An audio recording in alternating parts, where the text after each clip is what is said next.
Hey guys, what's up? Today we're going to talk about Melo. We're going to talk about his base form, his brochure form, some sample rotations and sample equips and how to use him, and also the best units to bring with him into a fight, and my final thoughts at the end. So here we go. Alright, so Melo is a magic damage dealer in his base form and also a magic damage dealer in his brochure form. Right, so he's holding those Tonfa rods that are so cool.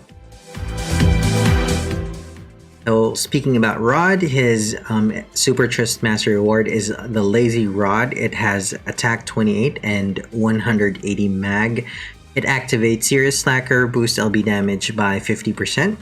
So the Lazy Rod is comparable to Black Roselia, Sakura of the Delta Stars STMR, but with a slightly higher flat mag and LB damage, but at the cost of magic passive. So the rod is going to be a must-get for magic damage healers who rely on their limit bursts to deal damage like Envy-Terra, Envy-Faris, and Ibarra. So the Black Roselia has attack 12, mag of 172. So that's 8 less than Lazy Rod. Increase mag by 50%, increase LB damage by 30% instead of 50%. So if you're still lacking some weapons for your Envy-Terra or maybe Envy-Faris or Ibarra, maybe take a look at Melo. Maybe you should pull for him so you can get his STMR. Right, so for me, it's pretty good. It's a pretty good STMR. A really good rod, also benefits from Realm's Rod and Peril. Alright, and the LB damage is good as well. Here is his Trust Master reward. It's called the Black Mage Slacker. It's a materia that boosts mag by 50% and also boosts LB damage. The LB damage is 50%. So Black Mage Slacker materia gives 50% mag along with 50% LB damage. It is similar to Trance Power from Angel of Death Kuja's, that's his CMR.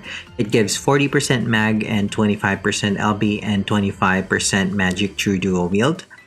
This is going to be obviously a favorite among magic damage healers who rely on their limit burst to do damage. I've been using Guardian of Light Sora's Sora KH3's SMR on Envy-Terra and Envy-Faris and Ibarra and my other LB magic damage dealers. Although Guardian of Light Sora gives 25% more LB damage, it lacks any magic passive since it's made for physical damage healers. So it increases attack passives and LB damage. So furthermore, Black Mage Slacker is a TMR, which is easier to obtain than an SMR from a limited time unit. We can't even pull for Guardian of Light Sora anymore, or Sora K3's SMR. So overall, it's an SS TMR for me. I would throw a few tickets on Melo's banner just for this. Alright, so if you're still lacking a materia for your LB damage dealers who are mages, this might be a reason to pull on the banner. Maybe just use tickets in the hopes of getting Melo. Alright, so here is this vision card. Face my full power at level 1. It gives magic 40. At level 10, magic 100. Bonus passive at level 4. Boost mag by 40% when equipped with a rod. Same with level 7. And at level 10, it gives boost water damage of LB abilities and magic at the beginning of battle or after being revived. FFB units only. So I think the water is 15% damage boost. So this will be the third dedicated magic vision card at the time of its release. The other two are NB Sol's Heartless Sage and Ibarra's Demon Who Learned Humanity. This one is slightly worse than the other two, but mag vision cards are quite rare.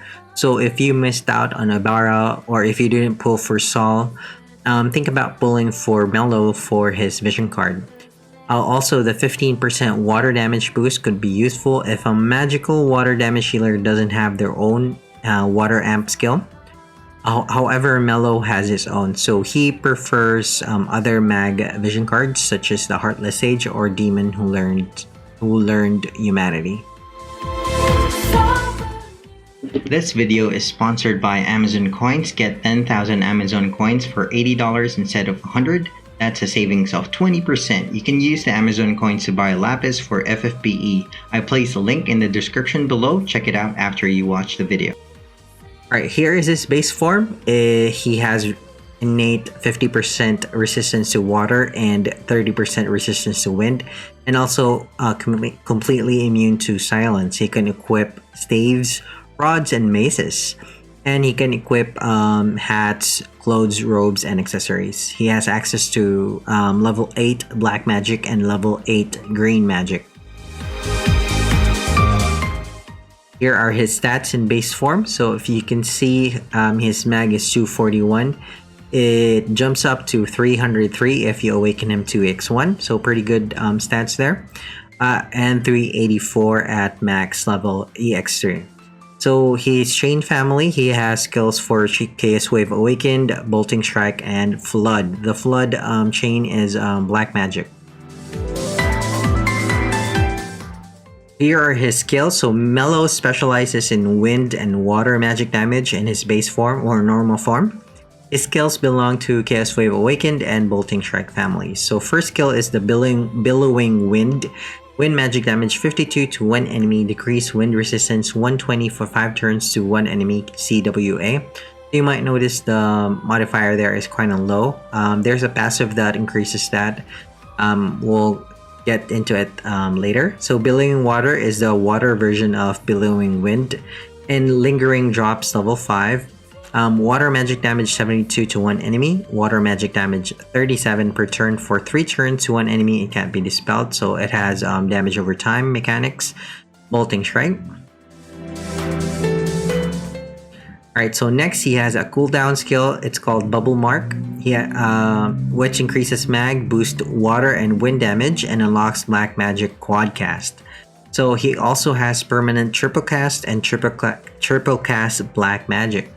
So Bubble Mark is on a 3-turn cooldown, available on turn 1. It increases his magic by 250 for 3 turns, and also increases his water and wind physical damage 15% for 3 turns to himself, similar to wind and water magic damage. Enables quadruple black magic. Alright, so Triple Laze is his triple cast. He can triple cast all his skills. Triple black magic says cast 3 times black magic. So here are all the black magic he has access to. He can also cast the magic from the Espers if they have black magic. So his black magic has low base modifiers. Also, it has a passive that adds 25 on top of his water and wind black magic. Alright, so Flood, water magic damage 24 to all enemies, decrease water resistance 100 for 5 turns to all enemies. Not sure if that's part of the modifier, but let's see when we get to the passives. Eroja is wind magic damage 35 to enemy. Waterja Awakened, water magic damage 65 to all enemies. Death is inflict death 30% to one enemy, and Byoga, dark magic damage. Eroga Awakened 2, wind magic damage 40, and Waterga Awakened 2, magic damage for water magic damage 40 again. Alright, so base form limit burst is called the Lazing Bubble. 24 hits, 36 LB crest, water magic damage 100 to all enemies. His LB doesn't have a chaining family, but it chains with Dark Soul and Venus normal form LB, and Draconian Princess Venus Brave Shift form LB. So here is, I got this from the Discord bot. The frames are similar to Dark Soul and Venus and Draconian Princess Venus Brave Shift form LB. Draconian has a slightly frame delay at the first turn, so you might need to experiment with the timing.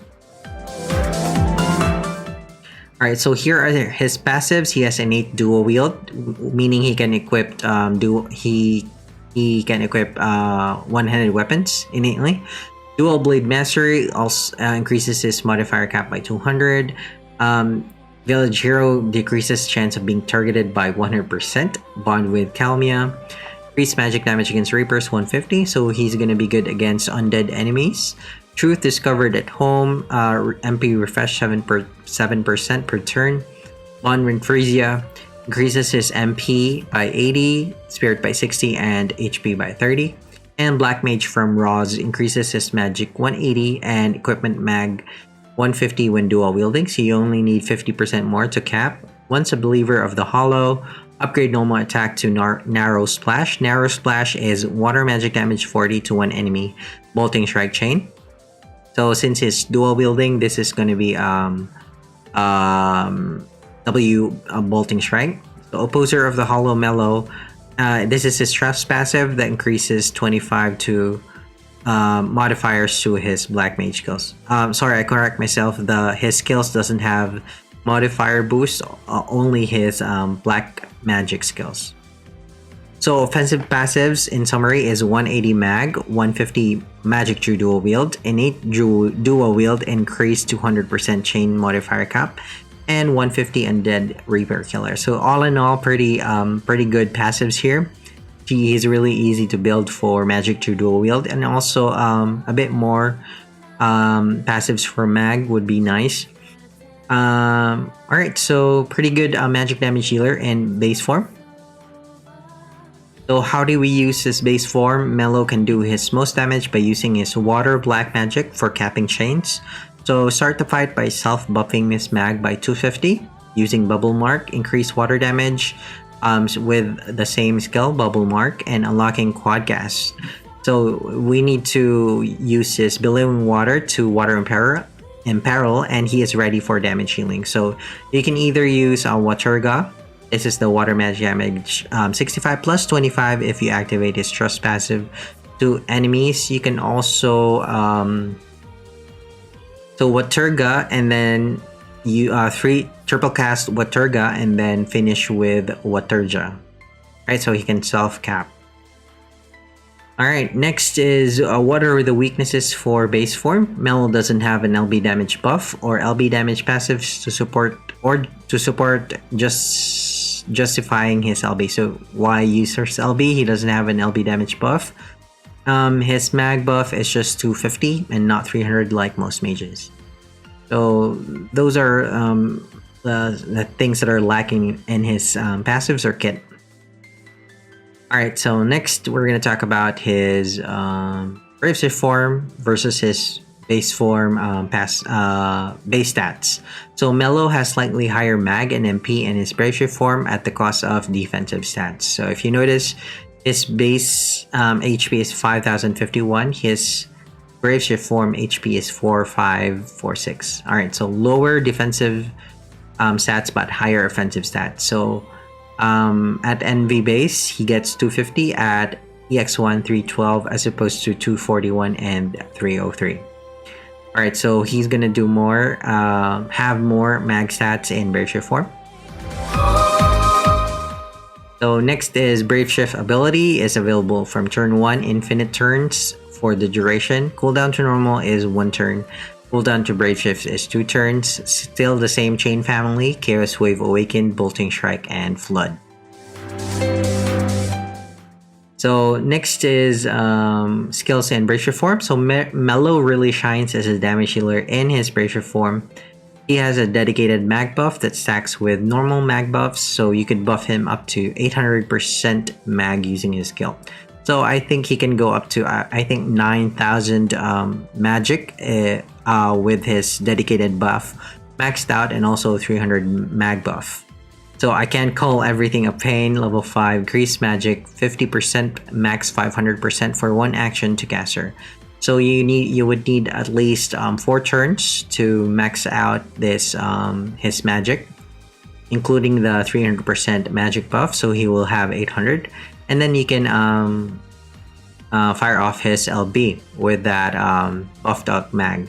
However, you cannot use using a skill in the middle of buffing will reset the stacks. Alright. Alright, so Magic Tool Amplifier.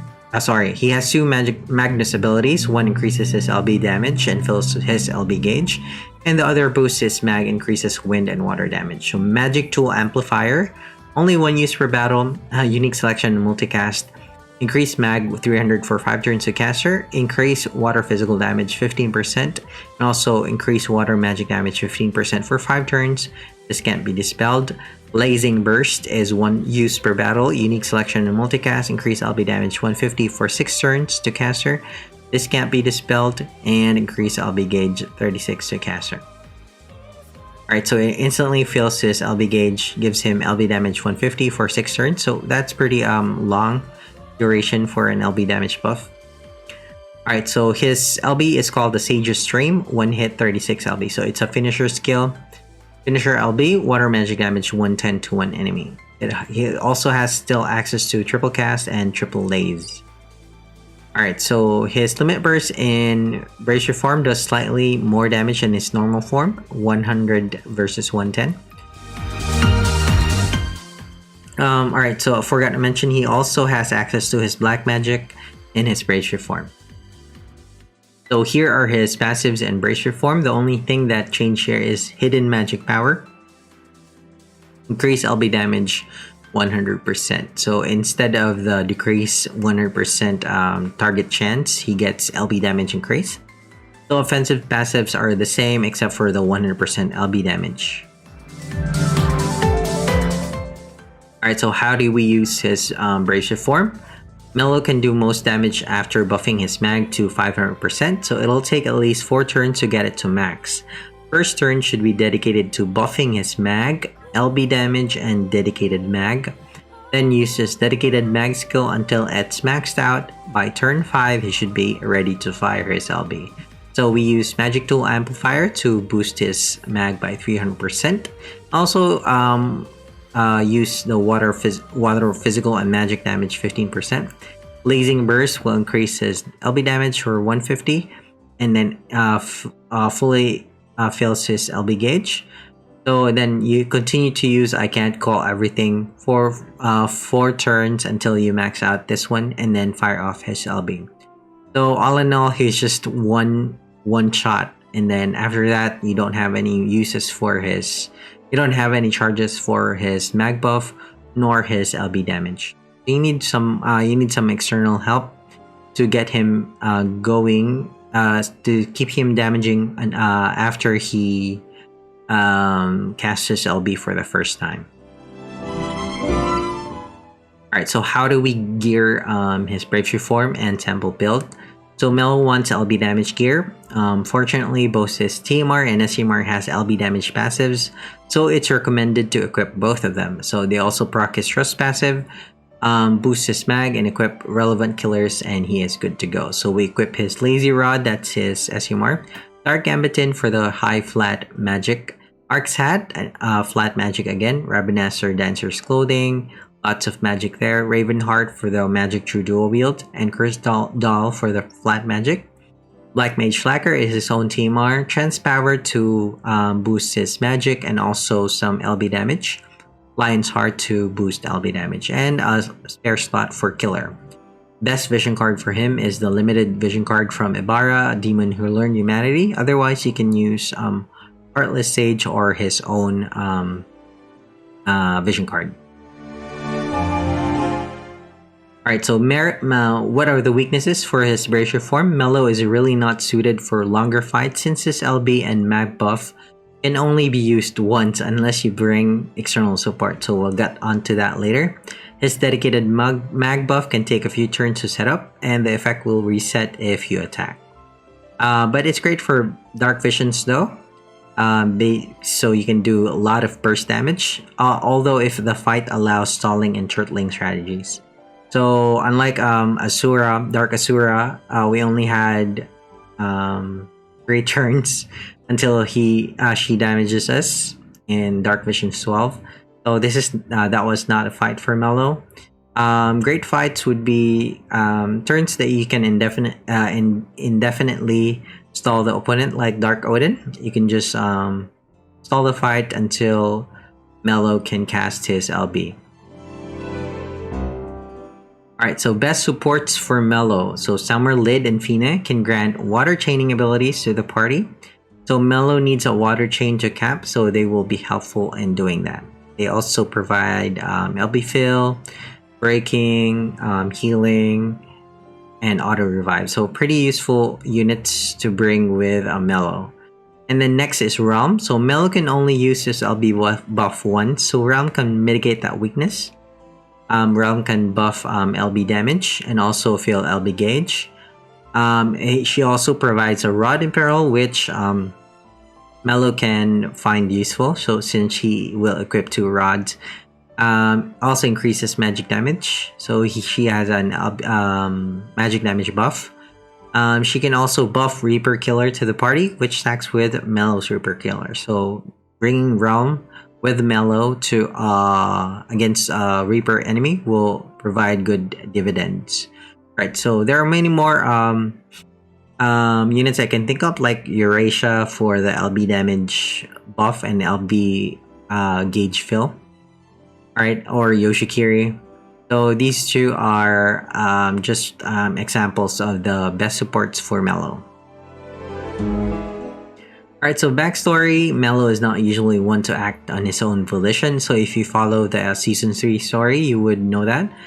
He's always calling things a pain. His hobbies are sleeping, collecting things to improve sleep, and he always has his favorite earplugs, eye mask, scented candles on hand. He's even considering carrying a body pillow around. He keeps detailed notes of his dreams in a dream diary but has no intentions of showing it to anyone. So he reminds me of Shikamaru from Naruto. So look at his quotes. Oh, did I seriously get stronger? Doesn't that mean I need to fight more? What a pain. Well, it's a pain to say no, so I'll see what I can do, but don't expect too much. I guess hanging out with you isn't so much of a pain. In fact, it's actually... Never mind, I can't say it. It's too embarrassing.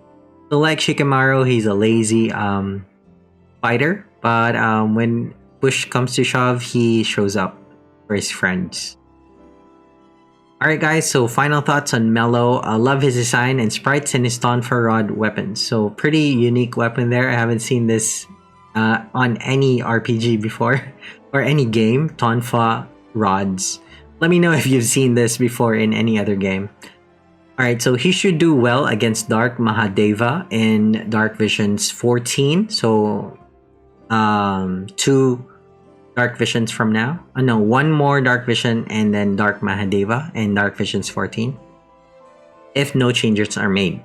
Mahadeva is an undead / Reaper that is weak to water, so perfect for Melo.